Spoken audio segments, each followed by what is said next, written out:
মাঝে সাঝে অনেকে আমার গায়ের রং নিয়ে আমাকে খুব বাজেভাবে একটা নাম নিয়ে ডাকে।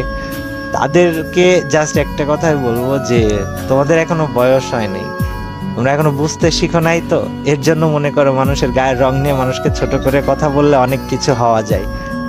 তো সবাইকে ক্ষমা করলেও যারা আমাকে বাজে নামে ডেকেছে বা আমার গায়ের রং নিয়ে আমাকে বাজে কথা বলেছে তাদেরকে কোনোদিনই ক্ষমা করব না। কারণ ছোটবেলা থেকে গায়ের রং নিয়ে মানুষ অনেক ছোট করেছে, এখনো চেষ্টা করে করার।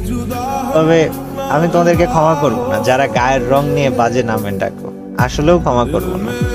আর যারা ওমরা নিয়ে মজা নিয়েছো, বাজে কথা বলেছো, তোমরা হেদায়েত প্রাপ্ত হও, আল্লাহ তাআলা তোমাদেরকে ক্ষমা করে দিক। মানে ভিউজের জন্য মানুষকে নিয়ে যা মন চায় তাই বলার আগে অন্তত এই ব্যক্তিটার সাথে একবার কথা বলা বা সেই ব্যক্তিটার পার্সপেক্টিভটা একটাবার জানা প্রয়োজন।